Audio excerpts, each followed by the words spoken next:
ചെങ്ങായിമാരെ നമ്മളെ നാണം കെട്ട് നാറിപ്പോയ ആരിഫ് ഹുസൈന വെളുപ്പിച്ചെടുക്കാൻ വേണ്ടിയിട്ടുണ്ടല്ലോ കുറച്ച് സംഘികളും പിന്നീടല്ലോ ഒരു കുലസി സംഘിണിയും കൂടി അങ്ങ് ഇറങ്ങിയിട്ടുണ്ട്. ഈ ചാണകങ്ങളൊക്കെ കൂടിയിട്ടുണ്ടല്ലോ ഒരു കാറിൽ ഇരുന്നിട്ട് നമ്മൾ ആർപ്പിക്കുന്നുണ്ടല്ലോ പരമാവധി വെളുപ്പിക്കാൻ നോക്കുന്നുണ്ട്. നമുക്ക് എന്തായാലും ചാണക സംഖ്യകളുടെ കാറിൽ ഇരുന്നു കൊണ്ടുള്ള വെളുപ്പിക്കല് കുറച്ചൊക്കെ കണ്ടിട്ട് വന്നാലോ. വാ, ലണ്ടനിൽ പോയി ആരിഫ് തേഞ്ഞെന്നാണ് 2 ദിവസമായിട്ടുള്ള വാർത്ത. നമ്മൾ 21-ാം നൂറ്റാണ്ടായി, നമ്മള് റോക്കറ്റൊക്കെ വിട്ടു കഴിഞ്ഞു, ചൊവ്വയിലേക്ക് മനുഷ്യർ പോകാൻ പോണു, ക്വാണ്ടം ഫിസിക്സിനെ പറ്റി നമ്മൾ ഒരുപാട് സംസാരിക്കുന്നുണ്ട്. ഈ സമയത്ത് അച്ഛന് അവിഹിതത്തിലുണ്ടായ മകളുമായിട്ട് ലൈംഗിക ബന്ധത്തിൽ ഏർപ്പെടാമോ എന്നൊക്കെയാണ് നമ്മുടെ ചർച്ച. എന്താ ജയിക്കുമല്ലോ സംസാരിക്കാനുണ്ടതില്. 2026-ലും ഇസ്ലാം എന്ന് പറഞ്ഞുകൊണ്ട് ആൾക്കാർ ചാടിത്തുള്ളി വെട്ടാൻ നടക്കുമ്പോൾ ഓട്ടോമാറ്റിക്കലി ഇസ്ലാം ചർച്ചയാവൂലേ? അപ്പൊ ഇസ്ലാമിന്റെ കൂടെ തന്നെ ഈ ഇസ്ലാം ഖുറാനിലുള്ള ചർച്ചയാവല്ലോ. അത് ഖുറാനിലില്ലെന്നാണ് പറയുന്നത്. ഇത് ഖുറാൻ കുറെ ന്യൂജൻ ആൾക്കാരുണ്ടല്ലേ, ഹദീസിനൊക്കെ എഴുതി തള്ളുന്ന കുറെ ന്യൂജൻ സുഡാപ്പികൾ ഇറങ്ങിയിട്ടുണ്ട്. അതെന്ന് ഖുറാൻ വെളുപ്പിച്ച് പരന്നു കൊണ്ടുവരാം. സംഭവം ഖുറാനിലുണ്ടോ ചോദിച്ചാൽ എന്റെ അറിവിൽ ഖുറാനിൽ ഇല്ലാന്നാണ്, എവിടെയെങ്കിലും ഉണ്ടോന്ന് എനിക്കറിയില്ല. എല്ലാ ചാണകസംഖ്യ നിന്റെ നിലവിൽ അറിവില്ല, അങ്ങനെ ഒരു സംഭവമില്ല, ഖുറാനിലില്ലാന്ന് നിനക്ക് കൃത്യമായിട്ട് അറിയാം. പിന്നെ എന്തിനാണ് ഉളുപ്പുന്നാണോ അല്ലാതെ ഇങ്ങനെ കാറിൽ ഇരുന്നിട്ട് ആർപ്പിക്കനെ വെളുപ്പിക്കാൻ നിൽക്കുന്നത്? പിന്നെ നീ ഒരു കാര്യം പറഞ്ഞു ഖുറാനിലുണ്ടോന്ന് ഒന്ന് തപ്പി നോക്കണമെന്ന്. എന്റെ ചാണകസംഖ്യ നീ ആദ്യം എന്താ ചെയ്യേണ്ടതെന്ന് അറിയാം. ഈ കാർ എണിച്ചിട്ടില്ല, നിന്റെ വീട്ടിലേക്ക് പോവാ, വീട്ടിൽ പോയിട്ട് നിന്റെ പെണ്ണും വിളി ഉണ്ടല്ല, അത് അവിടെ ഉണ്ടെന്ന് നല്ലോണം തപ്പി നോക്ക്. നീയൊക്കെയുള്ള ഈ കാറിൽ ഇരുന്ന് കൊണയടിക്കുമ്പോൾ അവരുണ്ടല്ല വേറെ എവിടെയെങ്കിലും ഇരുന്നിട്ട് ഒരു 1.5 കൊണയടിയായിരിക്കും. അതുകൊണ്ട് തന്നെ ചാണകസംഖ്യ ഒരാളുടെ ഇല്ലാത്ത കാര്യം പറയുമ്പോൾ അതിനെ എതിർക്കാൻ പാടില്ലെന്നാണോ നീയൊക്കെ പറയുന്നത്? അന്തസ്സുള്ളവരുണ്ടല്ലോ, ഇങ്ങനെ ഇല്ലാത്ത കാര്യം പറഞ്ഞ ആൾക്കാരുണ്ടല്ലോ, അങ്ങനെയുള്ള ആൾക്കാരാ നല്ലോണം എതിർക്കും. അതായത് നീയൊക്കെ ഉണ്ടല്ലോ നിന്റെ മാതാവിനെ കുറിച്ച് ആരെങ്കിലും വൃത്തികേട് പറഞ്ഞാല് കേട്ട് അനങ്ങാതെ ഇരിക്കുമായിരിക്കും. പക്ഷെ അന്തസ്സുള്ള ആൾക്കാരുണ്ടല്ലോ, മാതാവിനെ കുറിച്ച് ആരെങ്കിലും വൃത്തികേട് പറഞ്ഞിട്ടുണ്ടെങ്കിൽ ആ പറഞ്ഞിട്ടുണ്ടല്ല വേണ്ടത് കൊടുത്തിട്ടില്ല കണ്ടം വഴി ഓടിക്കും. ഞാനിപ്പോ എന്താണ് പറഞ്ഞു വന്നതെന്ന് ചാണകസംഖ്യ നിനക്ക് മനസ്സിലായിട്ടുണ്ടാവുമല്ലോ. നമുക്ക് എന്തായാലും ഈ മൊണ്ണേഷ് കുമാർ സംഖ്യയുടെ അടുത്ത കുരുപൊട്ടലൊന്ന് കണ്ടിട്ട് വരാം. ഞാൻ ചാറ്റിപിയോടും ജെമിനിയോടും ലോകത്തുള്ള സകല ഹദീസിലുണ്ട്. ഹദീസിലല്ല ചാണകസംഖ്യ അതുള്ളത്, നിന്റെ പെണ്ണുമുടെ അവിടെ ഉണ്ടല്ല, അവിടെയായിരിക്കും ചിലപ്പോ അതുള്ളത്. എന്നെ കൊണ്ട് നീടുള്ള വൃത്തികേട് പറയിപ്പിക്കല്ല ചാണകസംഖ്യ. ആദ്യം നീ ഒരു കാര്യം ചെയ്യണം, നിന്റെ വായിൽ ഇങ്ങനെ ഒലിച്ചു വരുന്ന ഉമിനീരുണ്ടല്ലോ അതുണ്ടല്ലോ, അത് നല്ലോണം തുടക്ക് നീ. പിന്നെ ചങ്ങായിമാറ നിങ്ങളിൽ ഇപ്പൊ ചാറ്റ് ജിപിയിൽ എന്തോ തപ്പി എന്ന് പറഞ്ഞൊരു കുലസി സംഘിനെ കണ്ടില്ലേ? ആ കുലസി സംഘിനി ആരാണെന്ന് നിങ്ങൾക്കൊക്കെ മനസ്സിലായോ? അത് വേറെ ആരുമല്ല, കുറച്ചു കാലം മുന്നേ കാമ്പുകന്റെ കൂടെ ഡിങ്കോൾഫിക്ക സുഡാലിക്കൊക്കെ പറ്റുന്നില്ല നോക്കി സ്വന്തം മകനെ ക്രൂരമായി മർദ്ദിച്ച ഒരു അമ്മയുടെ വാർത്തകൾ കേട്ടിട്ടില്ലേ? അതെ, ആ വാർത്തയിൽ നിങ്ങൾ കേട്ട അമ്മയുണ്ടല്ല, ആ അമ്മയാണ് ഇത്. അനുപമ എം അഞ്ചാരി എന്ന കുലസി സംഘടനയാണ് ഇത്. അതുകൊണ്ട് കാറിലിരിക്കുന്ന ലവന്മാരുടെ പരിപാടി എന്താണെന്ന് നിങ്ങൾക്ക് ഏറെക്കുറെ ഊഹിക്കാലോ. ഇത്രയും വൃത്തികെട്ട നാറികളാണ് പരിശുദ്ധമായ ഖുർആനെ കുറ്റം പറയാൻ നിൽക്കുന്നത്. നമുക്കിനി ലവന്മാരുടെ അടുത്ത കുറച്ച് കുരുപൊട്ടലും കൂടി കണ്ടിട്ട് വരാം.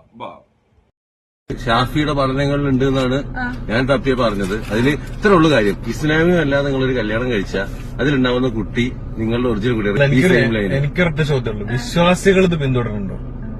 അവിടെ ഉണ്ടായിക്കോട്ടെ ഇവിടെ ഉണ്ടായിക്കോട്ടെ, ഇപ്പൊ ഹിന്ദു മാത്രം എന്തൊക്കെ ഉണ്ട്, പക്ഷെ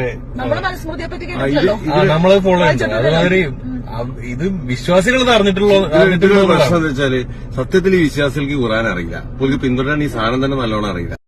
അച്ചോടാ, മുസ്ലിങ്ങൾക്കുണ്ടല്ലോ, മുസ്ലിങ്ങൾക്ക് ഖുറാനെ പറ്റി ഒന്നും അറിയില്ല. നിന്നെപ്പത്തെ ചാണക സംഖ്യകൾക്കാണല്ലോ ഖുറാനെ പറ്റി എല്ലാം അറിയുന്നത്. എഴുന്നേറ്റ് പോടാ ചാണക സംഖ്യ നീ. നിന്നെയും നിന്റെ കാറിലിരിക്കുന്ന മൊത്തം ടീമുണ്ടല്ലോ, അവരെ പോലെ ഉണ്ടല്ലോ മുഴുവൻ സമയം കമ്പിക്കഥയുണ്ടല്ലോ, കമ്പിക്കഥ വായിക്കലല്ല എല്ലാവരുടെയും പണി. 24 മണിക്കൂറും കമ്പിക്കഥ വായിക്കുന്ന ചാണക സംഖ്യകൾ പറയുന്നത് മുസ്ലിങ്ങൾക്ക് ഖുറാനെ പറ്റി ഒന്നും അറിയില്ല എന്ന്. പിന്നെ നിന്റെ പിതാവിനാണോ ചാണക സംഖ്യ ഖുറാനെ പറ്റി മൊത്തം അറിയുന്നത്? നമുക്ക് ഈ ചാണക സംഖ്യയുടെ അടുത്ത കൊണയടി കേട്ടിട്ട് വരാം. ഇവിടെ പ്രശ്നം കിടക്കുന്നത് ഏതെങ്കിലും ഒരുത്തന് എന്തെങ്കിലും ഒരു കാരണവശാൽ സ്വന്തം മോളെ എന്തെങ്കിലും ചെയ്തൊന്ന് കൂട്ടി ഒരു എക്സാമ്പിൾ പറയാം, അങ്ങനെ അവല്ലാതെ വിചാരിക്കാം. അപ്പൊ അങ്ങനെ ചെയ്ത് കഴിഞ്ഞാൽ ഇവൻ ഇത് ഒളിപ്പിക്കാൻ ഖുറാൻ ഉപയോഗിക്കും. അവിടെയാണ് ഈ പ്രശ്നം കിടക്കുന്നത്. വിശ്വാസി നേരെ പോയി ഖുറാനിൽ എഴുതിച്ചൊന്നും ചെയ്യാൻ നടക്കുന്നില്ല. പക്ഷെ വെളുപ്പിക്കാൻ ഖുറാനോ ഉപയോഗിക്കുമ്പോൾ, ഖുറാനോ അല്ലെങ്കിൽ ഈ പറഞ്ഞ ഹദീസോ ഉപയോഗിക്കുമ്പോൾ അവിടെയാണ് ഈ സാധനങ്ങൾക്ക് ഒരു പ്രശ്നം കിടക്കുന്നത്. ഇവിടെ ചാണക സംഖ്യ കുഞ്ഞുങ്ങളെ പീഡിപ്പിച്ച ആൾക്കാരുണ്ടല്ല, ഏത് മുസ്ലിമാണ് ഇതുവരെ ഒന്ന് വെളുപ്പിച്ചിട്ടുള്ളത്? അതായത് ഖുറാനിലെ കാര്യം വന്നിട്ട് ഏത് മുസ്ലിമാണ് അത്തരം ആൾക്കാർ വെളുപ്പിച്ചത്? നീ ഉണ്ടല്ല പിതാവിന്റെ കോളത്തിൽ ഒറ്റ പേരാണ് എഴുതാറുള്ളതെങ്കിൽ നീ ഉണ്ടല്ല അതിന്റെ തെളിവ് കൊണ്ടുവരണം. അതായത് പീഡന കേസിലെ പ്രതികളുണ്ടല്ല, ഖുറാനിലെ കാര്യം വന്നിട്ട് ഏതെങ്കിലും ഒരു മുസ്ലിം വെളുപ്പിക്കുന്ന ഒരു വീഡിയോ നീ കാണിക്കണം. നിന്റെ പിതാവിന്റെ കോളത്തിലുണ്ടല്ല ഒറ്റ പേരല്ലാത്തതുകൊണ്ട് നിനക്കടല്ല അങ്ങനെ ഒരു തെളിവ് കാണിക്കാൻ പറ്റൂല. പിന്നെ ഒരു കൊച്ചു പെൺകുട്ടിയെ പീഡിപ്പിച്ച പാലത്തായി പപ്പനെന്ന കൊടും ക്രിമിനലിനെ പുറത്തിറക്കാനും അവന്റെ വക്കീൽ ഫീസിനും വേണ്ടി പിരിവ് നടത്തിയ ടീംസ് അല്ലേ ചാണക സംഖ്യകളെ നീയൊക്കെ? അങ്ങനെയുള്ള നിനക്കൊക്കെ ഉണ്ടല്ല കുട്ടികളെ പീഡിപ്പിച്ച ആൾക്കാർക്കെതിരെ സംസാരിക്കാൻ വേണ്ടി എന്ത് യോഗ്യത ഉള്ളത്? പിന്നെ നിന്നോടൊക്കെ ആരാണ് പറഞ്ഞത് ഇത്തരം പീഡനങ്ങൾ ഉണ്ടല്ലോ ഒരു മതത്തിൽ മാത്രമേ ഉള്ളൂ എന്ന്? പൂജാരി നടിമാര് പീഡന കേസിൽ പ്രതികളായ എത്ര കേസ് നമ്മളെ മുന്നിലുണ്ട്. എന്തിന് അമ്പലത്തിന്റെ ഉള്ളിൽ വരെ പീഡനം നടന്ന കേസുണ്ടല്ല നമ്മൾ കേട്ടിട്ടില്ലേ? അത്തരം കേസുകളെ കുറിച്ചൊന്നും നിനക്കൊന്നും തീരെ അറിയില്ലേ പരമനാറി ചാണകങ്ങളെ. ഇനി നമുക്ക് അടുത്തതായിട്ട് ഈ കുലസ്ത്രീ സംഘടനയുടെ ഒരു പ്രത്യേകതരം ചൊറിച്ചിലുണ്ട്. ആ ചൊറിച്ചിലൊന്ന് കണ്ടിട്ട് വന്നാലോ? പക്ഷേ ഞാനിന്ന് കണ്ടു ആരിഫ് മൊത്തത്തിൽ തേഞ്ഞെങ്കിലും ഇന്നൊരു പോസ്റ്റ് ആരിഫ് ഇട്ടിട്ടുണ്ട് ഇതിനെപ്പറ്റി ന്യായീകരിച്ചുകൊണ്ട്. വേറൊരു ഇസ്ലാം വിശ്വാസി തന്നെ ഒരു ഇട്ടിരിക്കുന്ന ഒരു പാരഗ്രാഫോളം ഉണ്ട് അതിൽ ഇതിനെ പറ്റിയിട്ടാണ് പറയുന്നത്. അങ്ങനെ ചെയ്യാമെന്നോ ചെയ്യാൻ പാടില്ലെന്നോ അത് കണ്ടിരുന്നോ? ആരായി പറയുന്നത്? കാമുകന്റെ കൂടെ ഡിങ്കോൾഫിക്ക സുഡരിക്കാൻ നടത്താൻ വേണ്ടി സ്വന്തം മകനെ ക്രൂരമായി മർദ്ദിച്ച കുലസ്ത്രീ സംഘടനയാണോ ഈ കാര്യം പറയുന്നത്? എന്റെ വൃത്തികെട്ട കുലസ്ത്രീ സംഘടന നിന്റെ ആരിഫ് ഉണ്ടല്ല, ഇതല്ല ഇതിലും വലിയ തന്തയില്ലാത്തവരുണ്ടല്ല, അതുവരെ പറയൂ. അതായത് നിന്റെ ആരിഫ് ഹുസൈൻ നടത്തുന്ന കോയ കോളിംഗ് പരിപാടി ഉണ്ടല്ല, ആ പരിപാടി ഉണ്ടല്ല, സംഖ്യക്കും ക്രിസംഖ്യക്കും പൈസ കൊടുത്തിട്ട് അവരെ കൊണ്ടാണ് മുസ്ലിം നാമതരേറ്റി ഈ ആരിഫ് ഹുസൈൻ വിളിപ്പിക്കുന്നത്.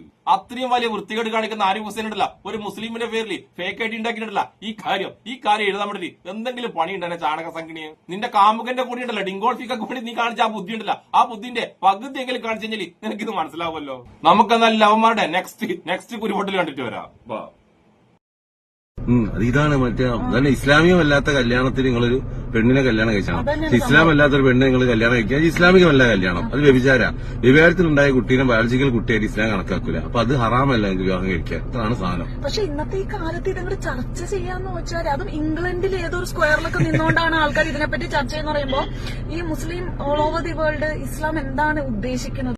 അയ്യന്റെ ചേച്ചിയെ ഇസ്ലാം എന്താ വിചാരിക്കുന്നത് തൽക്കാലം ഉണ്ടല്ല, അത് മാറ്റിവെക്ക് ചേച്ചി. കാമുകന്റെ കൂടെ ഡിങ്കോൾഫിക്ക സുഡാനിക്കൊക്കെ വേണ്ടി സ്വന്തം മകനെ ക്രൂരമായി മദ്യം ചേച്ചിട്ടില്ല. ഈ കാറിലിരുന്ന് ഇമാതിരി കൊണയടിക്കുമ്പോഴല്ല ശരിക്കും പറഞ്ഞ ചിരി വരുന്ന കേട്ടോ. ചങ്ങായി പറഞ്ഞ ഞാൻ നിങ്ങളോടൊക്കെ ഒരു കാര്യം പറഞ്ഞു. ഈ ചാണകങ്ങളുടെ വീഡിയോ കാണുമ്പോൾ എനിക്ക് സത്യത്തിൽ എന്താ തോന്നിയെന്നറിയാം. ആരിഫ് ഹുസൈൻ പറഞ്ഞ ആ കാര്യങ്ങളുണ്ടല്ല, ആ കാര്യങ്ങൾ ശരിക്കുണ്ടല്ല ജീവിതത്തിൽ നടപ്പിലാക്കണം എന്ന് വിചാരിക്കുന്ന ചാണകങ്ങളാണ് ഇവരൊക്കെ. അതായത് സ്വന്തം കുഞ്ഞിനെ പോലും എന്ത് വേണമെങ്കിലും ചെയ്യുന്നവരിക്കുന്ന വൃത്തികെട്ട ജനങ്ങളാണ് ഈ ടീമുകളൊക്കെ. ഇനി അവസാനമായി ഈ കാറിലുണ്ടല്ല ഹെൽമെറ്റ് ഇട്ടുകൊണ്ട് ഒരു ചാണകപ്പൊട്ടെ കുറച്ച് പൊട്ടത്തരം പറഞ്ഞിട്ടുണ്ട്. ആ പൊട്ടത്തരം കൂടി നമുക്കൊന്ന് കേൾക്കാം. അല്ലെ അവിടെ ആ ഒരു ഏരിയ എന്ന് പറഞ്ഞാൽ ഇത് സ്ഥിരമായിട്ട് ചർച്ച ചെയ്യപ്പെടുന്ന ഒരു ഏരിയയാണ്. ഇതാണ് ഇവിടെ മതം, റിലീജിയൻ, ഈ ഒരു ടോപ്പിക് കൂടുതലും ഒരു ചർച്ച ചെയ്യുന്ന ഒരു സ്ഥലം തന്നെയാണ്. ആ ഒരു ടർഫ് പോയി കയറിയതാണ്. പുള്ളി.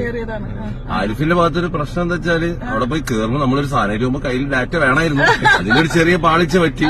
പക്ഷെ അത് അഡ്ജസ്റ്റ് അത് പക്ഷെ ഇന്റർനെറ്റ് ഇല്ല എന്നൊക്കെ പറഞ്ഞിട്ട് ഇന്റർനെറ്റ് ഇല്ലാത്തതുകൊണ്ടാണെന്ന്. പക്ഷെ ആരിഫിന് പെട്ടെന്ന് അത് റിപ്ലൈ ഉണ്ടായിരുന്നില്ല. ഒന്ന് അല്ലെ നമ്മളൊരു കാര്യം കൃത്യമായി പറയുവാണെങ്കിൽ നമുക്കത് ഡോക്യുമെന്റ് കയ്യിൽ ഉണ്ടാവണം വേറൊരു കാര്യം കൂടെ പറയാം. പുള്ളി പറഞ്ഞ കോണ്ടെക്സ്റ്റ് ശരിയാണോ അല്ലയോ എന്നുള്ള ഇതുവരെ പുള്ളി പറഞ്ഞിട്ടില്ല. പുള്ളി അതിന്റെ തെളിവ് കൊണ്ടുവരാമെന്ന് ഇപ്പോഴും പറഞ്ഞുകൊണ്ടിരിക്കുക. പുള്ളി അതേ ആൾക്കാരെ വെച്ച് ഇനിയും ഒരു ഡിബേറ്റ് അല്ലെങ്കിൽ ഒരു ചർച്ച ചെയ്യാൻ പറയുന്നുണ്ട്. സോ അങ്ങനെ ഒരാൾ പറയണമെന്നുണ്ടെങ്കിൽ എന്തെങ്കിലും ഒരു കാര്യം ഇതിനകത്ത് ഉണ്ടാവണമെന്നാണ് എനിക്ക് തോന്നുന്നത്.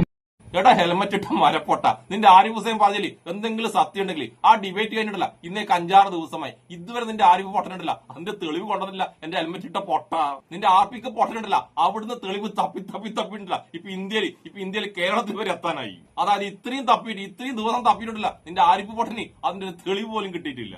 അപ്പൊ അതിന്റെ അർത്ഥം അങ്ങനെ ഒരു തെളിവില്ലാന്നും നിന്റെ ആരിഫ് പൊട്ടൻ പറഞ്ഞത് പച്ചക്കള്ളാണെന്നല്ലേ? അതുപോലും അറിയാതെ കാറിൽ ഇരുന്നു കൊണ്ട് ഹെൽമെറ്റ് ഇട്ടിട്ട് ഇമാതിരി പൊട്ടത്തരം പറഞ്ഞ നീ ജീവിതകാലം ഒരിക്കലും ഉണ്ടല്ല നിന്റെ തലയിടില്ല ഹെൽമെറ്റ് ഇട്ടിട്ട് നിന്റെ തലയിടില്ല ആരും കാണിക്കാൻ പാടില്ല. അതായത് നിന്റെ ബുദ്ധിയും വിവരമില്ലാത്ത ചാണകം മാത്രം നിറഞ്ഞ ആ തലയിടില്ല ആ തല ആരും കാണിക്കല നീ. ചങ്ങായിമാരെ നിങ്ങൾക്ക് ഈ ചർച്ച കണ്ടപ്പോ എന്താ തോന്നുന്നത്? അതായത് ഈ ചാണക സംഖ്യക്ക് മൊത്തം അറിയാം ഇവർ ആരിഫ് ഹുസൈൻ ഇടല ആരിഫ് ഹുസൈൻ നടന്ന് തോറ്റ് തുന്നമ്പാടി ചെയ്യുന്നു. പക്ഷെ ആരിഫ് ഹുസൈന്റെ ആ തോൽവിയിടല ഇവർക്കിടല സമ്മതിക്കാൻ എന്തോ ഒരു മടിയുണ്ട്. അതുകൊണ്ട് ചാണക സംഖ്യകളെ നിങ്ങളുടെ അത്രമാത്രം നിങ്ങൾ ആരിഫ് ഹുസൈനെ വെളുപ്പിക്കാൻ നോക്കിയിട്ടുണ്ടല്ല നിങ്ങൾ ആരിഫ് ഉണ്ടല്ല ഒരിക്കലും വെളുക്കൂല. കാരണം ലണ്ടനിൽ കിടന്നിട്ട് നിങ്ങൾ ആർപിക് ഹുസൈൻ ഉണ്ടല്ല നാണം കെട്ട് നാരത് ലോകം മൊത്തം കണ്ടതാണ്. അതുകൊണ്ട് ആർപിക് ഹുസൈനെ വെളുപ്പിക്കാനുള്ള നിങ്ങൾ ആ പരിപാടി നിർത്തിയിട്ട് കാർ എടുത്തിട്ടില്ല വേഗം സ്വന്തം വീട്ടിലേക്ക് വിടാൻ നോക്ക്. അപ്പോഴെന്തായാലും കാറിൽ നിന്ന് ലോക പൊട്ടത്തരം പറഞ്ഞ എല്ലാ ചാണക സംഖ്യക്കും കൂട്ടിയുണ്ടായിരുന്ന നമ്മളെ കുലസ്ത്രീ സംഘടനയില്ലേ കുലസ്ത്രീ സംഘടനയ്ക്കും പിന്നെ രക്ഷപ്പെടുന്ന എല്ലാവർക്കും എന്റെ ഒരു നല്ല സുലാൻ.